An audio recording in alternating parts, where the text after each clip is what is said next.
جب آپ رکھ دیے جائیں گے قبر میں، انس بن مالک رضی اللہ تعالیٰ عنہ راوی ہیں، قال قال رسول اللہ صلی اللہ علیہ وآلہ وسلم ان العبد اذا وضع فی قبرہ وتولى عنہ اصحابہ وانہ لیسمع قرع نعالہم،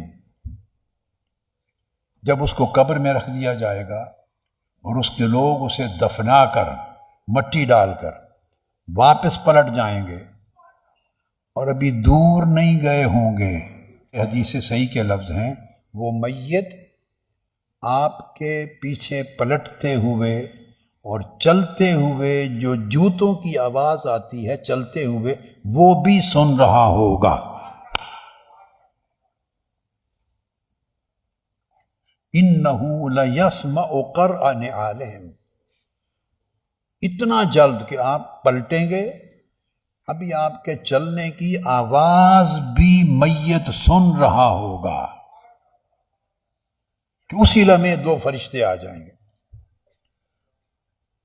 عطاہ ملکان فیقعدانہ، اس کو اٹھا لیں گے جیسا کہ عالم برزخ کا حال ہے اس کے مطابق بٹھا کے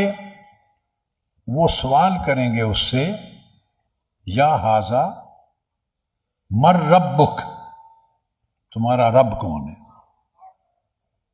وما دینک، اور تمہارا دین کیا ہے، ومن نبیک، اور تمہارا نبی کون ہے۔ بس جو عارضی زندگی ہے اس میں بے شمار سوالات بھی ہیں، جوابات بھی ہیں، اس عارضی زندگی میں بہت سے عنوانات ہیں، بہت سے موضوعات ہیں،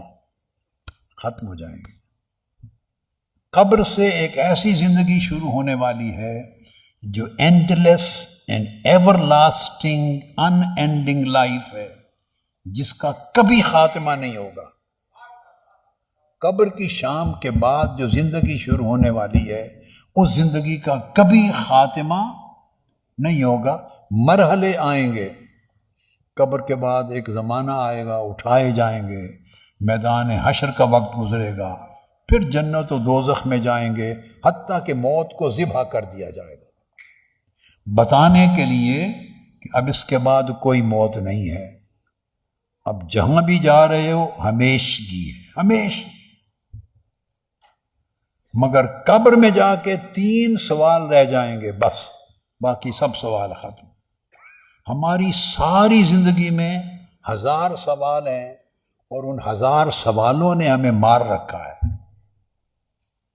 میں کون ہوں، یہ کون ہے، اس نے میری عزت نہیں کی، اس نے میرا مقام و مرتبہ نہیں پہچانا، اس نے میرا حق نہیں دیا، اس نے مجھے اس جگہ نہیں بتایا، یہ مجھ سے محبت نہیں کرتا، یہ مجھے اچھا نہیں جانتی۔ ہمارے 1000 سوالات ہیں اور 1000 سوالات کی جہنم میں ہم شب و روز جلتے رہتے ہیں۔ مگر یاد رکھ لیں، جب ہمیشگی کی زندگی شروع ہونی ہے سارے سوالات ختم ہو جائیں گے، صرف 3 بچ جائیں گے۔